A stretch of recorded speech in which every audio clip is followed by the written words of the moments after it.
News के प्रायोजक है the nature pride resort. Rain dance, swimming, lodging, dining, ये सब सुविधा the nature pride resort Rawanwadi में। इन्फोसिस भारत में एक सम्मानित ब्रांड है और साथ ही एक प्रमुख IT फर्म भी है। भारत में IT की दुनिया से संबंध रखने वाले लोगों का हमेशा से ही इन्फोसिस में शामिल होने का सपना होता है।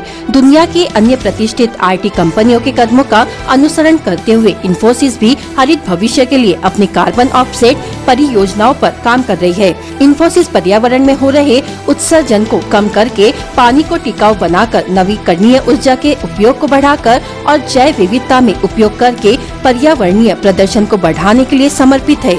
इन्फोसिस की इस पहल को हरित भविष्य के लक्ष्य की दिशा में काम करने के लिए सबसे रचनात्मक विचारों में से एक के रूप में चिन्हित किया जा सकता है। बायोगैस कुक स्टोव की परियोजना ग्रामीण क्षेत्रों के लिए इन्फोसिस द्वारा शुरू की गई थी। इस कार्यक्रम के तहत इन्फोसिस ने देश के विभिन्न क्षेत्रों में बायोगैस कुक स्टोव वितरित कर रहा है। इन्फोसिस ने अगले 2 महीनों में भंडारा जिले के मोहाड़ी एवं तुमसर तहसील मिलाकर 4000 से अधिक परिवारों को उच्च दक्षता वाले बायोगैस कुक स्टोव वितरित करने का लक्ष्य रखा। गोबर को कंडे के रूप में उपयोग लेने से हमें केवल राख मिलती है जो किसी काम की नहीं है, परंतु गोबर को बायोगैस संयंत्र में लेने से ईंधन, रोशनी, यांत्रिक ऊर्जा के साथ साथ मुफ्त में बायो खाद मिलती है एवं हमारे खेतों को नया जीवन मिलता है।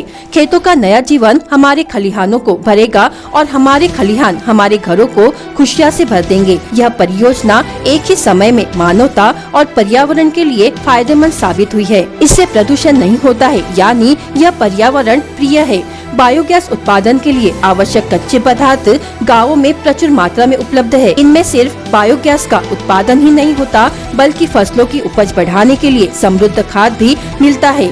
गांव के छोटे घरों में जहां लकड़ी और गोबर के गोईठे का जलावन के रूप में इस्तेमाल करने से धुएं की समस्या होती है, वहीं बायोगैस से ऐसी कोई समस्या नहीं होती। युवा स्तर फाउंडेशन के प्रकल्प समन्वयक नावेद खान ने बताया कि इन्फोसिस के माध्यम से युवा स्तर फाउंडेशन के गाँव में गोबर गैस लगाने का काम हमें मिला है। भंडारा जिले के तुमसर और मोहाड़ी तहसील में मिलकर 4000 गोबर गैस संयंत्र हमें लगाने हैं। तुमसर तहसील में 2000 संयंत्र लगाने का काम पूरा हो चुका है और मोहाड़ी तहसील में अब तक 1600 से भी ज्यादा बायोगैस प्लांट लगाए जा चुके हैं।